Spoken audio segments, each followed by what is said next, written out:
본문 말씀 중에서 38절에 보면 잡다한 무리, 잡족이라는 말씀이 나오는데, 오늘 저는 그 말씀을 중심으로 함께 하나님의 말씀을 생각해 보고자 합니다. 제가 초등학교 때 읽었던 책 중에 엄마 나만 왜 검어요? 이런 책이 있었습니다. 당시에는 참으로 생소했던 그 혼혈 어린이를 주인공으로 다룬 책이었습니다. 초등학교에 다니는 이 어린 주인공이 피부색이 검어서 많은 친구들로부터 따돌림을 당하고 그렇게 살면서 늘 외톨이로 살면서 고민합니다. 왜 나만 피부가 검을까? 그리고 어느 여름날 시냇가에서 돌멩이를 집어들고 자신의 피부를 문지르기 시작합니다. 때가 끼어서 그런가. 그러나 아무리 돌로 피부를 문질러도 그의 피부색은 여전히 검은 채로 남아있고 살갗에서는 피가 흐르기 시작합니다. 그리고 울며 집에 돌아온 아이가 엄마한테 묻습니다. 엄마, 나만 왜 검어요? 그때 저는 이 책을 어린 나이에 읽으면서 얼마나 많이 울었는지 모릅니다. 오늘 본문으로 보면 이스라엘 백성들이 가나안으로 가기 위해서 모세의 인도로 애굽에서 출발했을 때 그 수가 약 200만 명쯤으로 추산이 됩니다. 그런데 그 중에는 이스라엘 백성 외에 상당수의 잡다한 족속이 섞여 있었다는 것이죠. 38절에 수많은 잡족과 양과 소와 심이 많은 가축이 그들과 함께 하였으며 이렇게 기록하고 있습니다. 그런데 이 섞인 잡다한 족속들이 늘 문제를 일으키고 혼란을 부추겼다는 것입니다. 오늘 교회 안에도 이렇게 순수한 신앙인들 틈바구니에 섞여 있으면서 온갖 문제를 일으키는 잡다한 족속들이 있지요. 우리는 이런 사람들을 늘 경계해야 하며 그들의 선동에 넘어가는 그런 신앙인이 되지 않아야 한다는 것입니다. 그럼 이 사람들은 왜 이스라엘 민족을 따라서 나왔을까요? 재앙을 피하기 위해서입니다. 이집트에서 행해진 10가지의 재앙을 목격한 그 이방인족 일부는 그 재앙이 이스라엘 백성은 피해간다는 사실을 알게 되었습니다. 왜 이스라엘은 재앙에서 피해갈까? 그 이유를 정확히 알 수는 없었지만 일단 이스라엘 민족과 함께하면 자신들도 재앙을 면하게 될 것이다. 이런 생각을 한 사람들이 출애굽 대열에 합류하게 된 것입니다. 하나님을 믿지 않더라도 하나님을 모르지만 우선 저들을 따라가면 우리도 살 수 있어. 그런 생각으로 따라 나서게 된 것이죠. 오늘 우리 교회 안에도 이렇게 신앙과 상관없이 섞여 있는 무리가 많이 있습니다. 그들은 영적인 문제와 상관이 없고 하나님과도 상관이 없지만 참된 그리스도인들과 섞여 있습니다. 신약 성경에서 말하는 가라지와 같은 존재들입니다. 평상시에는 다 같은 신앙인으로 보입니다. 오히려 그들이 더 열심을 내기도 합니다. 그런데 교회 안에 조그만 문제가 생기면 이들은 본색을 드러냅니다. 어느 편에 서는 것이 자신에게 더 유리할까를 면밀하게 분석한 다음에 선동질을 통해서 서로를 갈라치게 하고 평화를 깨뜨리고 불화를 심화시키는 그런 짓을 합니다. 재앙을 피하는 것이 목적이었기 때문에 이들은 홍해 앞에서 그리고 물이 없을 때 고기가 먹고 싶을 때 등등 어려움이 생길 때마다 불평하고 지도자 모세의 탓이라고 원망하면서 선동질을 합니다.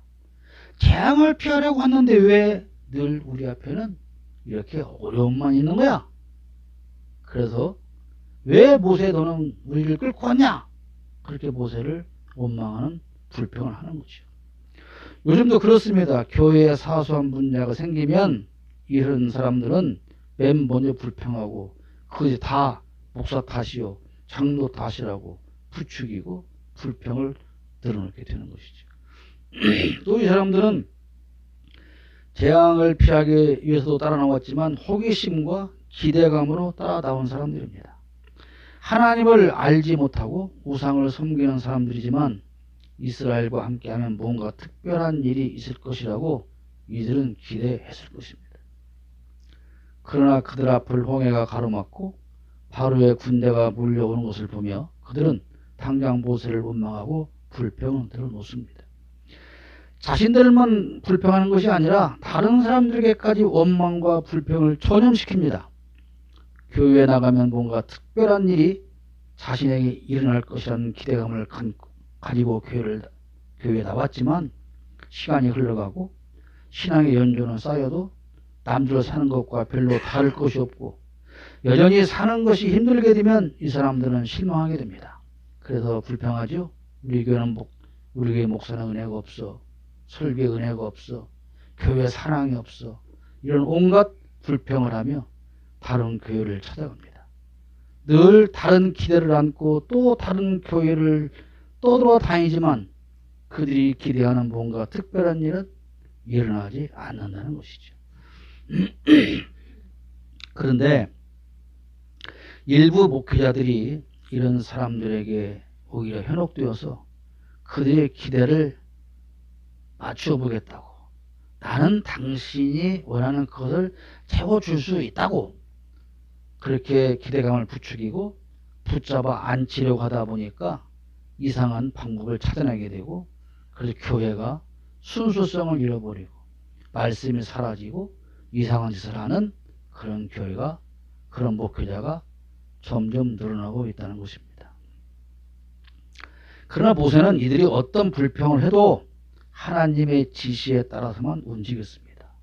사람을 보지 않고 하나님만 보는 목회자의 모습이 점점 많아져야 하는데 오히려 현실은 그 반대로 가고 있는 것을 보며 안타까움을 금할 길이 없습니다. 가나안으로 향하는 이유는 오직 하나님의 명령이 있었기 때문입니다. 다른 이유가 없습니다. 우리가 신앙생활을 하는 이유도 마찬가지입니다. 오직 하나님의 말씀만 믿고 따르고 의지하는 신앙인이 되지 못하고 그 외에 어떤 다른 이유를 가지고 신앙생활을 한다면 감사는 사라지고 불평과 원망만 드러나게 되는 것입니다. 이 사람들은 재앙을 피하고 젖과 꿀이 흐르는 땅에 대한 소문을 들었습니다. 이스라엘 백성과 같이 그들을 따라서 젖과 꿀이 흐르는 땅이 있다는데 거기를 가면 우리의 팔자가 달라질 거야. 에스겔서 20장 6절에 보면 이렇게 나옵니다. 그날에 내가 내 손을 들어 그들에게 맹세하기를 애굽 땅에서 인도하여 내어 그들을 위하여 찾아두었던 땅 곧 젖과 꿀이 흐른 땅이요 모든 땅 중에 아름다운 곳에 이르게 하리라. 이렇게 예언의 말씀이 나옵니다. 그러니까 이스라엘 백성들을 따라섰던 이 잡다한 족속들, 섞여 있는 사람들은 또 그들도 저 먼 곳에 젖과 꿀이 흐르는 땅이 있대야. 그래서 이 사람들이 지금 그곳을 간대.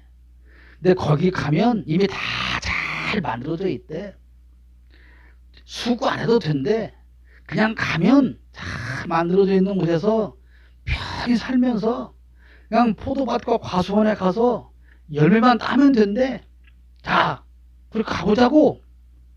거기 가면 수고하지 않고 농사 짓지 않고 고생하지 않아도 잘 먹고 잘 살 수 있대. 이런 기대를 가진 거죠. 오늘 교회 안에 이런 사람들이 많이 있다는 것입니다.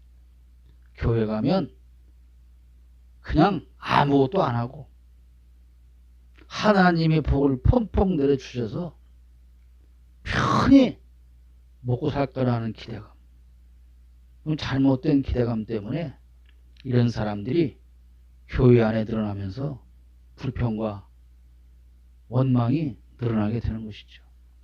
인간적인 기대감과 호기심은 늘 불평과 원망을 만들어내게 됩니다. 그들은 문제를 만들어내는 사람들이었습니다. 이 섞인 잡다한 족속은 늘 문제를 만들어냈습니다. 이스라엘 백성이 가나안에 들어가는 시간을 40년이나 늦춘 배도와 반역을 거의 다 이 사람들이 만들어냈습니다.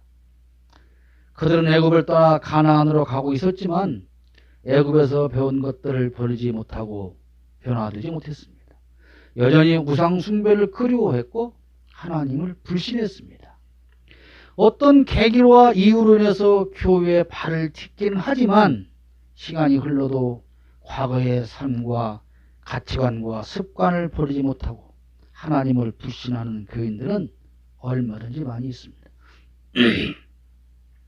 하나님께서 이스라엘을 이집트에서 불러내어 가나안으로 인도하신 이유는 아무것도 안 하고 그냥 앉아서 비둥비둥 놀면서 잘 먹고 잘 살아라 그렇게 하기 위해서 가나안으로 인도하시는 것이 아닙니다.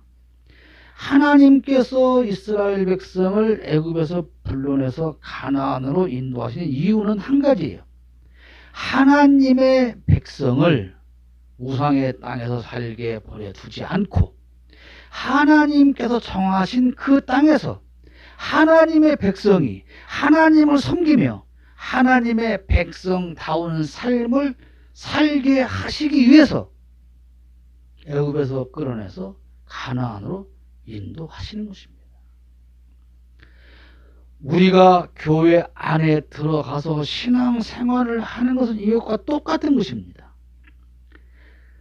세상에서 불러내서 구원해 주신 구원받은 하나님의 백성들이 그들끼리 모여서 하나님의 말씀을 들으며 하나님을 믿고 그 말씀에 순종하며 그 말씀에 따라서 그 법대로 하나님의 자녀답게 살기 위해서 교회 안으로 가는 것이 바로 신앙생활인 것이죠. 다른 이유 없습니다. 하나님은 그런 목적으로 이들을 불러내셨는데 그런데 아직 이들은 하나님께서 만들어주신 가나안 땅에서 하나님의 백성으로 살 수 있는 자격을 아직 갖추지 못했어요. 그래서 어떻게 합니까? 40년 동안 들어가지 못하고 광야에서 이 사람들이 다 죽습니다. 잡다하게 섞여서 따라온 이 잡족들이 섞인 무리들이 40년 동안 광야 생활하면서 다 죽게 되고 그들과 동화되어서 역시 하나님을 원망했던 불신했던 그 사람들도 다 죽게 되는 것이죠. 이렇게 40년 동안 훈련을 받아요. 어린아이들, 광야에서 태어난 그 어린아이들 훈련을 받습니다. 그리고 가나안에 들어가지요. 그런데 어떻게 되었습니까? 그들은 또 역시 가나안에서 하나님의 자녀로서의 삶을 실패하게 됩니다. 이 섞여있는 무리들은 배도자들입니다. 불평과 원망을 넘어서 결국 배도의 길을 만들어냅니다. 첫 번째 배도가 시내산 앞이었습니다. 출애굽기 30장 1절에 백성이 모세가 산에서 내려옴이 더딤을 보고 모여 백성이 아론에게 이르러 말하되 일어나라 우리를 위하여 우리를 인도할 신을 만들라. 이 모세 곧 우리를 애굽 땅에서 인도해낸 사람은 어찌 되었는지 알지 못함이니라. 모세가 시내산에 올라가 하나님을 만나는 동안에 애굽에서 섬기던 황소 우상을 만들고 이들은 하나님을 배신하게 됩니다. 신앙인이 아니 교인이 하나님을 배신하게 되는 이유 중 하나는 불신이죠. 그 하나님께서 우리에게 주신 말씀을 믿지 못하는 것, 그것이 죄인 것이죠. 제가 우리 정집사님한테 내일 여기로 오시오. 내가 현금으로 1000만 원을 주겠소. 그럼 와요 안 와요?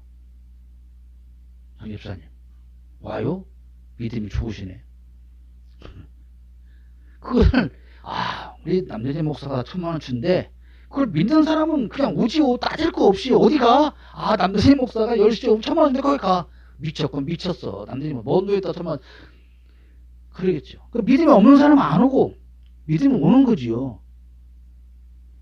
근데 전립선이 오면 실망하겠죠? 1,000,000원 그냥 1,000원도 안 주네. 그리고 자, 신앙의 하나님을 믿느냐 못 믿느냐 그건 거예요. 하나님 너에게 이 복을 줄 거야 라고 약속하신 그 말씀을 믿고 사는 사람은 어떠한 상황이 생겨도 불안하거나 믿지 못할 일이 생기지 않는 겁니다. 그런데 그 말씀을 못 믿기 때문에 어려운 상황이 되면 초조해지는 거예요. 하나님의 말씀을 믿지 못하기 때문에 어려워지면 불안과 초조감에 쌓이게 되고 아니 이거 아니요 큰일 났어 어떻게 해? 다른 방법을 찾아 나서게 되는 것이죠. 섞여 있는 무리가 백성들의 초조감을 부추기고 야 모세 안 내려오잖아 큰일 났어 어떻게 할 거야 두려움에 빠지게 하고 결국은 송아지 우상을 만들게 하고 하나님을 배신하게 만드는 거죠. 사무엘상서 13장에서 블레셋과의 전투를 앞둔 사울왕은 일주일 후에 도착하겠다고 한 사무엘이 나타나지 않고 블레셋과의 전투를 앞두고 두려움에 빠진 군사들이 다 탈영하는 것을 보고 초조해져 불안에 빠집니다. 그래서 어떻게 하면 좋지? 이거 어떻게 해야 돼? 큰일 났네. 사무엘은 안 와. 군인들은 탈영해. 블레셋은 지금 우리를 잡아먹으러 와. 그럼 어떻게 해야 돼 이거? 제사를 지내야 되는데. 그래서 지가 직접 사울이 제사를 지내게 되는 거예요. 그 결과 사울은 하나님으로부터 버림을 받게 됩니다. 무엇이 문제입니까? 사울이 하나님께서 자신과 함께 할 것이라는 믿음을 갖지 못했기 때문에 불안해서 생긴 일들이죠. 제사를 지내야 할 사무엘은 오지 않고 병사들은 탈영하고 블레셋의 군대는 막강했습니다. 이런 위급한 상황에서 하나님을 믿었다면 끝까지 사무엘을 기다렸어야 되는 것이죠. 믿음은 기다립니다. 우리 소설이나 영화나 드라마 이런 데 보면 과거에 연인들이 사랑을 나누다가 뭐 군대를 가든 외국을 가든 유학을 가든 하면 내가 몇 날 며칠 날 여기서 우리 만납시다. 우리 같이 첫눈이 내리는 날 여기서 만납시다. 그 약속을 믿고 가서 하염없이 기다리잖아요. 시간이 흘러가도 약속 시간이 흘러가도 자리를 떠나지 않고 기다려요. 왜? 올 거라는 믿음 때문에. 그게 믿음입니다. 상황이 어려워요. 그러나 하나님을 믿는 사람은 끝까지 기다리는 것이죠. 아무리 하나님을 믿어도 그렇지 지금 이런 다급한 상황에서 방법을 찾아야지 하나님은 바라보면 돼야? 라고 하는 지극히 인간적인 이 말 우리는 그것을 경계해야 합니다. 그것이 사탄의 공격인 것입니다.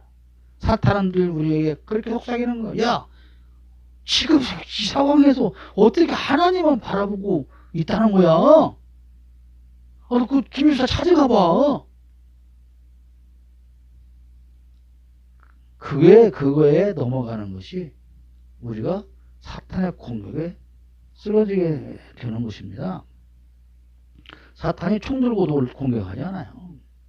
아주 지극히 인간적인 말로 우리를 유혹하고 테스트하는 거죠. 그들은 음식에 대해 불평했어요. 그들 중에 섞여 있는 다른 인종들이 탐욕을 품음에 이스라엘 자손도 다시 울며 이르되 누가 우리에게 고기를 주어 먹게 하랴. 우리가 애굽에 있을 때에는 값없이 생선과 오이와 참외와 부추와 파와 마늘들을 먹은 것이 생각난다. 기가 막히지 않습니까? 광야에서 먹을 것이 없다고 불평하는 것을 보고 하나님이 만나를 주셨어요. 그 처음 만나를 맞이했을 때의 그 기쁨과 감동은 그런데 곧 사라집니다. 이제 뭐라고 불평해요? 아니 언제까지 만나만 먹어야 돼? 아니 애굽에 있을 때 우리가 뭘 먹나 생각해봐. 그때 우리가 고생을 했어. 그래도 근데 고기도 먹었고 부추와 파도 먹었고 마늘도 먹고 오이도 먹고 자비도 먹고 생선도 먹었는데 도대체 언제까지 마늘만 먹고 살라는 거야. 영신적으로 다 죽겠네. 이렇게 또 불평을 만들어냅니다. 되게 불평하는 사람은 그 문제가 해결되면 또 다른 불평을 만들어내요. 불평을 만들어내는 사람 대부분 아무 일도 하지 않습니다. 앉아서 불평만 해요. 문제 해결하려고 움직이는 사람들까지 붙잡아 앉혀놓고 불평의 대열에 포함시킵니다. 사람들은 문제가 발생하면 해결을 위해서 바쁘게 뛰어다니지만 아무것도 하지 않고 불평만 들어오는 사람들이 교회 안에 얼마든지 많이 있다는 사실. 정치인들은 말할 것도 없고요. 세상이 참 잘못되었다고 불평은 늘어놓지만 그것을 고쳐보려고 노력하는 사람은 많지 않습니다. 코로나 환자가 우리나라에 처음 발생하니까 뭐라고 불평했어요? 중국을 봉쇄하지 않아서 그렇다고. 얼마나 불평을 했습니까? 그러더니 그게 참담해지니까 뭐라 그래요? 도대체 왜 마스크를 살 수 없냐고 불평을 또 만들어내고 선동질 하지 않습니까? 그게 누구요? 정치인들이. 자신이 책임자인 그 자기네 지역에서 걷잡을 수 없이 많은 환자가 발생하는데도 해결책을 만들지 못하고 대통령 탓만하는 그런 정치자도 있었고, 그 사람은 어제도 오늘도 여전히 신문에 언론에 보도가 되고 있어요. 교회 안에 사랑이 없다고 불평합니다. 그러나 정작 자신은 누구도 사랑해 본 적이 없는 사람이 많습니다. 여러분 보십시오. 사랑이 없다고 불평하는 사람일수록 자신은 사랑할 줄 모르는 사람이에요. 요즘 세상에나 어떻게 밥을 굶는 사람이 있냐, 도대체 정부와 대통령은 뭐하냐, 이렇게 불평을 하지만 단 한 번도 단 한 푼도 기부해 보지 않은 사람이 이렇게 불평을 합니다. 광화문 광장에서 빨갱이 대통령을 끌어내야 한다고 태극기를 들고 외치게 만드는 그 목사가, 그 교회가 과연 그리스도의 사랑을 실천하기 위해서 어디 얼마를 나눠주고 기부했다고 하는 말씀을 들어본 바가 우리는 없습니다. 재개발되는 그 지역에 오히려 알박기를 해놓고 수백억 원의 돈을 뜯어내려다가 행정집행 당하고 그 철거하러 가니까 또 교인들 방패막으로 내보내서 막고, 이게 교회가 할 일이 아닌 것입니다. 오늘 섞여 있는 무리의 대부분은 애굽 사람들입니다. 그들은 과거 애굽에서 잘 먹고 잘 살던 사람들이에요. 그런데 재앙을 피해보려고 기대와 호기심을 가지고 수고하지 않고 편히 먹고 살 수 있다는 욕망을 가지고 이스라엘 백성들을 따라 나섰습니다. 그들은 하나님을 알지 못하는 사람들이었고 하나님에 대해서는 관심도 없는 사람들이었습니다. 그래서 그들이 할 수 있는 일은 오직 불평과 원망과 배신하는 것뿐이었습니다. 제가 언젠가 그런 글을 쓴 적이 있는데요. 가장 쉬운 일은, 세상에서 가장 쉬운 일은 불평하는 것이다. 불평하는 것처럼 쉬운 일 없습니다. 앉아서 불평만 하고 있다면 이 세상은 달라질 수가 없습니다. 그런데 이렇게 세속적이고 투덜거리고 불평을 일삼는 무리의 숫자가 적지 않다고 하는 것이 문제입니다. 한두 사람이 이스라엘 백성에 섞여서 따라온 게 아니고 상당히 많은 사람들이 따라왔어요. 그래서 선동질하고 있다는 것이. 교회 안에도 마찬가지입니다. 정치 집단에도 마찬가지입니다. 관료 사회도 마찬가지고 공무원 사회도 마찬가지. 상당히 많은 섞여 있는 사람들이 늘 문제를 만드는 거예요. 이스라엘에 섞여서 따라 나선 이 사람들은 다 광야에서 죽었습니다. 그러면 섞여 있던 사람들이 광야에서 다 죽었어요. 그러면 가나안은 누구만 들어갑니까? 가나안 섞여 있는 사람은 안 들어갔어요. 이스라엘 백성만 들어갔어요. 그러면 가나안 땅에서는 이스라엘과 섞여 있는 사람들이 없었습니까? 그렇지 않습니다. 가나안에 도착한 이스라엘 백성, 하나님은 신신당부했습니다. 그 땅에 가거든 그 원주민을 싹 다 멸절시켜라. 그래야 한다. 그 얘기를 얼마나 많이 강조했는지 모름에도 불구하고 이 가나안에 도착한 이스라엘 백성들은 원주민을 죽이지 않습니다. 다 죽이지 않아요. 그래서 하나님을 알지 못하고 우상을 숭배하던 그 원주민들과 또 이스라엘은 섞이게 되는 거예요. 많은 사람들이 그렇게 원망해. 도대체 사랑의 하나님이라 하는데 왜 그 사랑의 하나님이라는 하나님이 그 원주민들을 다 죽이라고 하냐, 인정머리 없이. 이건 똑같은 거예요. 우리가 어린 자녀들을 키우면서 야, 니네 그 아무리 나쁜 친구 있잖아, 절대 가고 어울리면 안 돼. 나쁜 친구가 어울리면 안 돼. 그리고 내 자식이 잘못되면 뭐라 그래요? 얘는 착한데 나쁜 친구 걸려서 그래요. 그러면 그 나쁜 친구를 지어받은 엄마한테 가서 물어보세요. 내 아들은 안 그런데 저 나쁜 친구 걸려서 그래요. 다 지 자식은 착한데 나쁜 친구 걸려서 그래. 하나님 똑같은 거야. 거기 있는 애들은 나쁜 애들이야. 거기 애들과 어울리면 너 하나님 못 믿어. 하나님의 법대로 못 살아. 하나님 나는 지금 살 수가 없어. 가들 살려두면 결국 가들 살려두고 가들과 어울리고 가들 것을 배우고 섞이고 가들과 결혼하고 그러면 안 돼. 그렇게 수도 없이 당부를 했건만 이스라엘 백성들은 그 명령을 다 지키지 않고 또 섞이게 됩니다.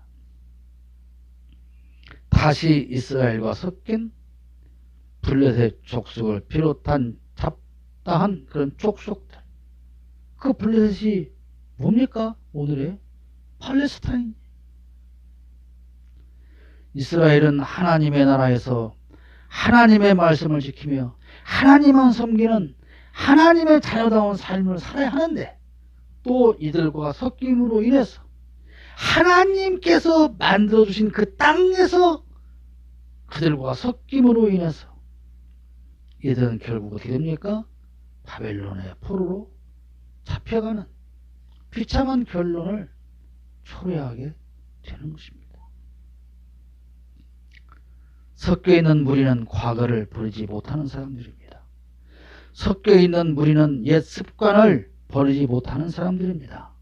섞여있는 무리는 하나님을 믿지 않는 사람들입니다. 섞여있는 무리는 이웃을 생각하지 않는 사람입니다. 섞여있는 무리는 마치 코로나 바이러스처럼 불평을 전염시키는 사람들입니다.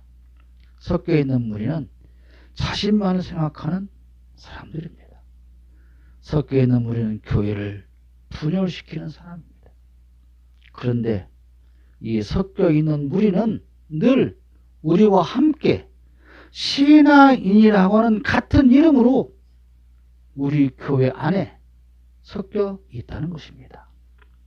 섞여 있는 무리는 내 안에도 있습니다.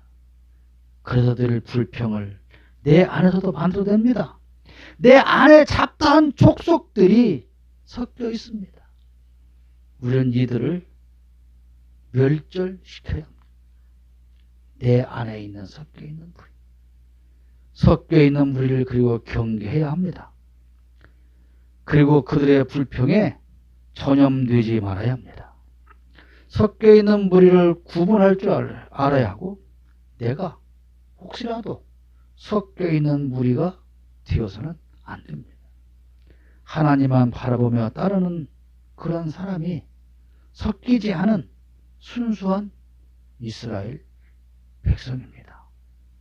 섞인 무리를 경계하고 섞인 무리가 되지 않는 우리 모두의 삶이 되시기를 축복합니다.